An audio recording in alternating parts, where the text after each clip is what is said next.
İşçi, sendika, emek dünyası bunlar denildiğinde ilk akla gelen tabii emek ve dolayısıyla asgari ücret. Bu son bir ay içerisinde özellikle ülke gündemini çok ciddi manada meşgul etti. Doğal olarak edecek tabii. Sonuç itibariyle Konfederasyonumuz Türk İş'in ve hükümet arasında yapılan 4 toplantı neticesinde 2324 TL olarak belirlendi. Biz tabii Konfederasyon, Türk İş Konfederasyonu'nun bir üyesi olarak, petrol işi olarak elbette bu yeni açıklanan asgari ücreti yeterli bulmuyoruz. Dolayısıyla bu toplantılara iştigal eden Türk İş Yetkili Başkanımız Nazmi Irgat Bey de zaten bu rakamı kabul etmediğini, toplantıyı terk ederek belirtti. Bu rakama muhalefet edeceğini belirtti yani. Toplantıdan ayrıldı. Tabii memleketimizde bir de enflasyon gerçeği var. TÜİK tarafından açıklanan enflasyon %10.80 gibi. Ama tabii toplantı salonlarında açıklanan enflasyon oranlarıyla gerçek enflasyon, yani cebimizdeki, cüzdanımızdaki enflasyon, mutfağımızdaki enflasyon hiçbir şekilde örtüşmüyor.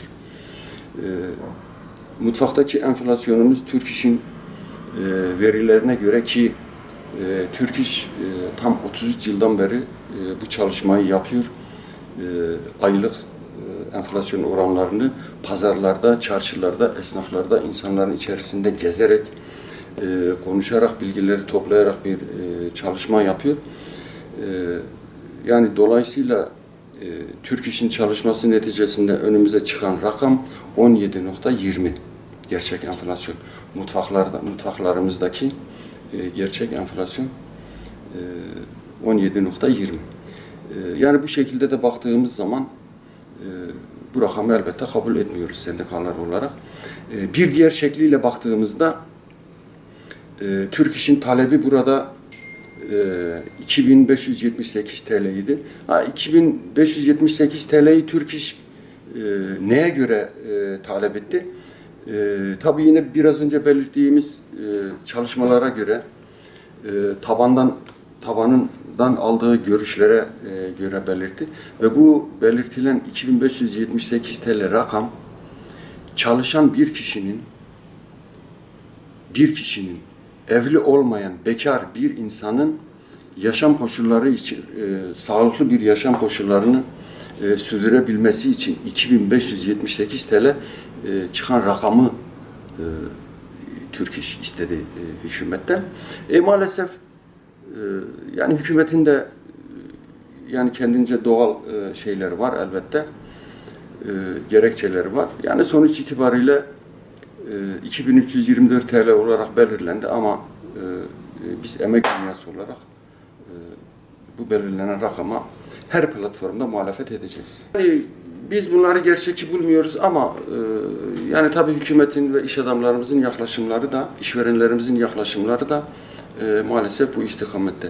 Yani daha çok burada bizim anlatmak istediğimiz şey asgari ücret belirlenirken yani piyasa şartlarına göre mutlaka bakılacak, bu çalışmalar yapılacak ama yani insan merkezli bir bakış açısıyla yapılması gerektiğini düşünüyoruz yani bu çalışmalar. Tabii Adıyaman 1980'li yıllarda biraz daha eski yani 70'li yılların sonlarına doğru Adıyaman'da petrol sahalarının keşfedilmesiyle çok ciddi yatırımlar gelmiş.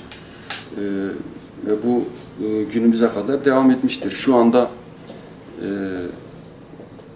kesin bir rakam olmamakla beraber günlük petrol üretimimizin, Adıyaman sahalarımızdaki petrol üretimimizin 12.000 varil civarında olduğunu biliyoruz.